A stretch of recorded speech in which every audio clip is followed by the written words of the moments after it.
नमो तस्सा भगवतो अरहतो सम्मा संबुद्धस्सा। बुद्ध और उनका धम्म बाबा साहेब डॉक्टर अम्बेडकर द्वारा रचित कालजयी पुस्तकों के इस रचना संसार में आपका स्वागत है। आप जानते हैं कि इस समय हम लोग बाबा साहेब डॉक्टर अम्बेडकर द्वारा मूल रूप से अंग्रेजी में रचित ग्रंथ बुद्ध एंड हिज धम्मा, इसका ये हिंदी अनुवाद आप तक पहुंचा रहे हैं। और ये जो हिंदी अनुवाद है, ये हिंदी अनुवाद भदंत डॉक्टर आनंद कौशल्यायन जी का है। तो आइए इस कड़ी में आगे बढ़ते हैं, पिछली कड़ी से आपको जोड़ते हुए। पिछली कड़ी में हमने देखा तीसरा अध्याय खत्म हो चुका है, और ये तीसरा अध्याय जिसका मूल जो है वो है कि धम्म क्या है, ये जो बताया जा रहा है। तो बाबा साहेब ने तीसरे अध्याय का शीर्षक दिया था कि निब्बाण को प्राप्त करना धम्म है। अब ये चौथा अध्याय, ये तृतीय कांड के तीसरे भाग का चौथा अध्याय है, और इस चौथे अध्याय का शीर्षक बाबा साहेब लिखते हैं तृष्णा का त्याग ही धम्म है। धम्म क्या है? तृष्णा का त्याग। तो बाबा साहेब इसकी शुरुआत कर रहे हैं इस अध्याय की।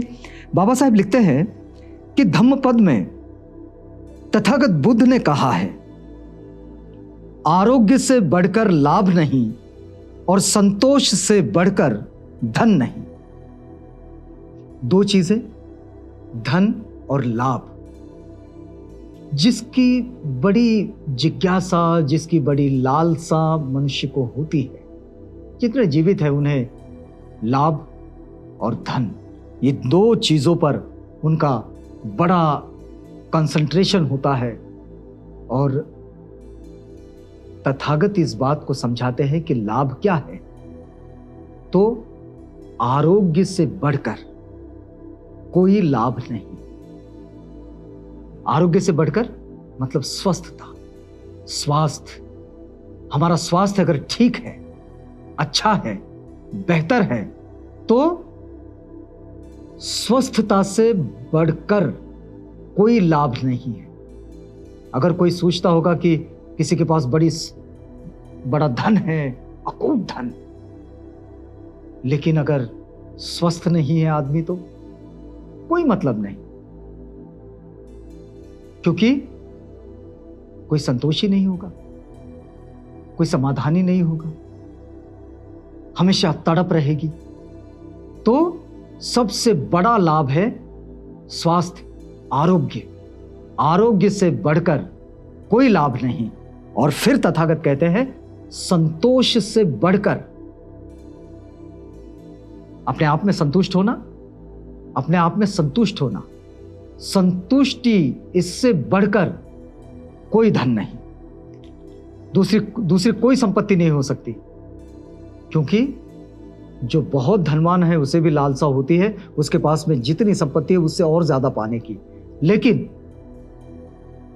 इसका मतलब बाबा साहेब और भी बेहतर तरीके से समझा रहे। देखिए बाबा साहेब यहां दूसरा ही वाक्य लिखते हैं, और बाबा साहेब क्या लिखते हैं कि यहां संतोष का मतलब, ये जो संतोष है कि संतोष से बढ़कर कोई धन नहीं, तो बाबा साहेब लिखते हैं कि संतोष का मतलब बेचारगी या परिस्थिति के सामने सिर झुका देना नहीं है।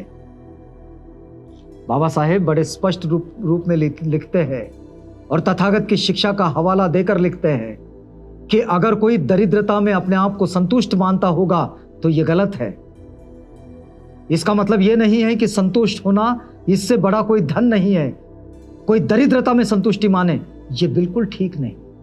बाबा साहेब कहते हैं कि बेचारगी मतलब किसी के सामने गिड़गिड़ाना, यह कोई संतोष नहीं हो सकता।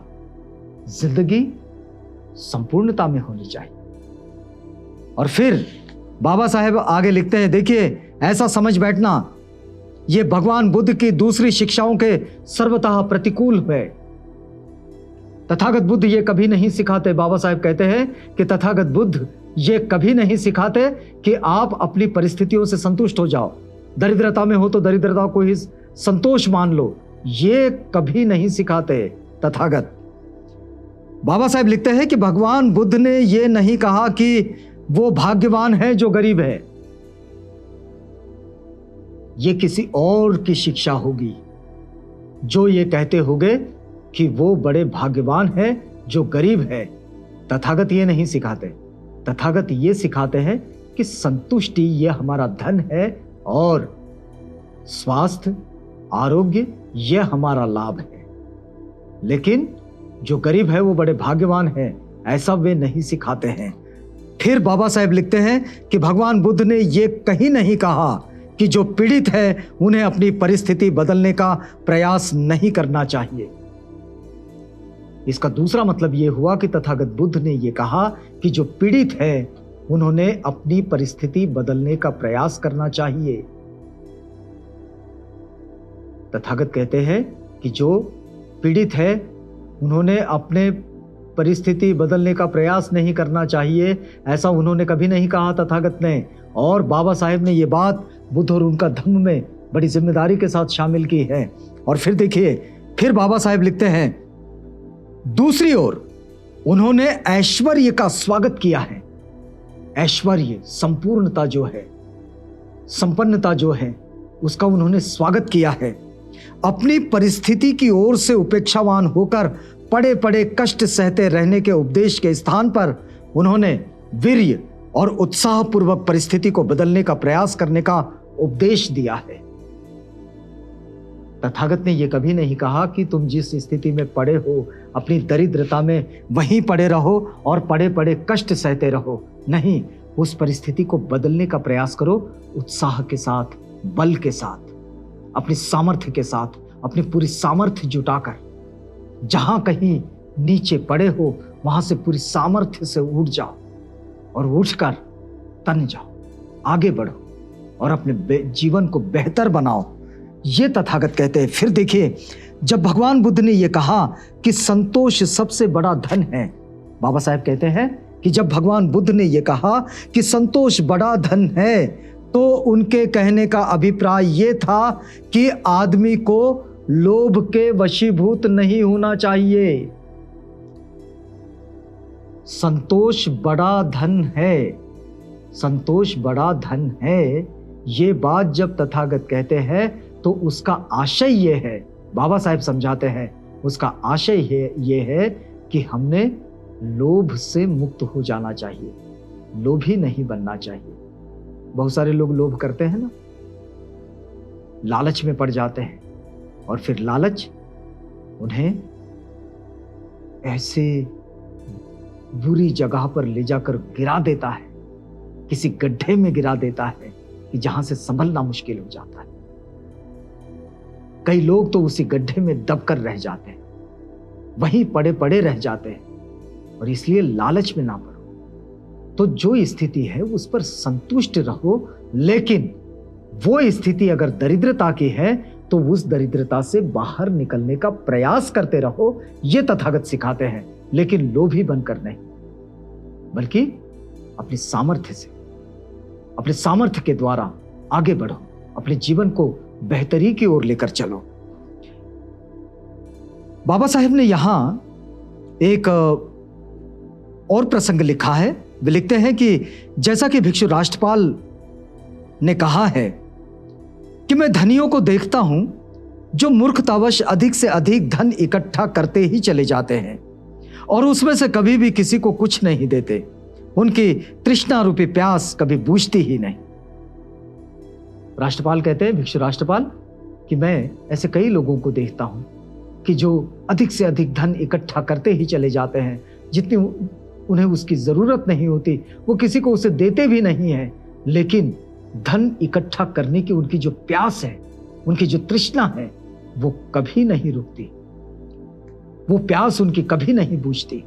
और इसलिए फिर वे आगे कहते हैं कि राजाओं को देखता हूं कि जिनका राज्य समुद्र तक पहुंच गया है, किंतु समुद्र पार साम्राज्य के लिए वे बड़े दुखी हैं, तृष्णार्त है।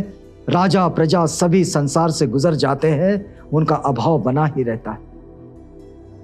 राष्ट्रपाल कहते हैं कि कई ऐसे राजा हैं कि जिनको अपनी सीमाओं का विस्तार करने की बड़ी तृष्णा है,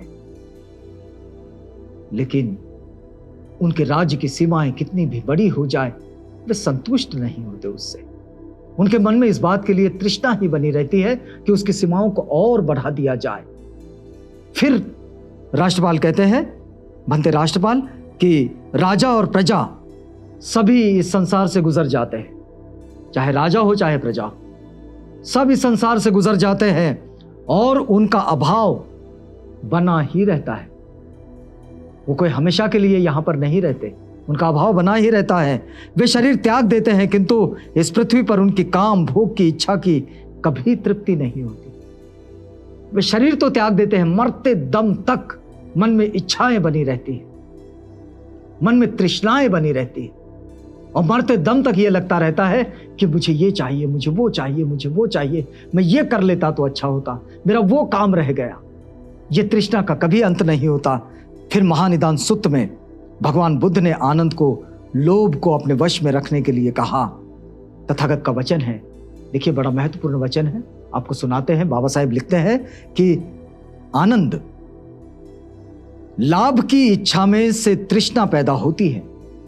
जहां लोभ होता है, लाभ की इच्छा होती है, वहां तृष्णा पैदा होती है। और जब लाभ की इच्छा यानी कि मिल्कियत की इच्छा में बदल जाती है, और जब ये पाने की इच्छा जब मालकी में बदल जाती है, जब लगता है कि इस चीज पर मेरा अधिकार होना चाहिए, मेरा प्रभुत्व होना चाहिए, तो फिर ये इच्छा में बदल जाती है। और जब मिल्कियत की इच्छा अपनी मिल्कियत से बुरी तरह चिपटे रहने की इच्छा में बदल जाती है, तो बस ये ही लोभ है, ये ही लालच है। जब वो उस पर मिल्कियत पाने की इच्छा और ज्यादा अधिक तीव्र हो जाती है, तो बस यही तृष्णा, यही लोभ है। लोभ या संग्रह करने की असंयत कामना, इस पर नजर रखने की जरूरत है। ये जो पाने की जो कामना है, जो लोभ है, इस पर हमेशा नजर रखनी चाहिए। इस तृष्णा या लोभ को वश में रखने की क्यों जरूरत है? तथागत कहते हैं, क्योंकि इसी से बहुत सी बुराइयां पैदा होती है, मुक्का मुक्की हो जाती है। इस लोभ लालच में हम आए रोज खबरें सुनते हैं, देखते हैं कि इस लोभ लालच में कई बार ऐसी भी धक्का मुक्की हो जाती है कि लोग अपने प्राण गंवा बैठते हैं। बड़े बड़े गुनाह यहीं से आ जाते हैं। तो इसलिए तथागत कहते हैं कि ये बहुत सी बुराइयों को पैदा करती है, ये लोगों को आघात भी लगाती है, झगड़े भी होते हैं, परस्पर विरोध भी होते हैं, कलह भी होते हैं, एक दूसरे की निंदा और झूठ बोलना भी होता है। कहां? जहां ये इच्छाएं लोभ में परिवर्तित हो जाती है, लालच में परिवर्तित हो जाती है। इसमें कोई संदेह नहीं आनंद, तथागत कहते हैं इसमें कोई संदेह नहीं आनंद कि वर्ग संघर्ष का यही सही विश्लेषण है। जो वर्ग संघर्ष हो रहा है, उस वर्ग संघर्ष का यही सही विश्लेषण है। और इसलिए भगवान बुद्ध ने तृष्णा और लोभ, इसको अपने वश में रखने के लिए कहा। जो भी चाहते हैं कि वर्ग कलह से दूर जाएं, वर्ग संघर्ष से बाहर निकलें, तो उन्हें लोभ और मोह, इस पर नियंत्रण करना होगा, इसे अपने वश में रखना होगा। तथागत बुद्ध आनंद को यह बात समझाते हैं, और बाबा साहेब अपने इस बुद्ध और उनका धम्म के तृतीय कांड के तीसरे भाग के चौथे अध्याय में इस बात को समाविष्ट करते हैं। अगला अध्याय आपको सुनाएंगे अगली कड़ी में, क्योंकि यह वक्त पूरा होता है। तो इंतजार कीजिएगा, हम वादा करते हैं अगली कड़ी में आपसे पुनः भेंट होगी।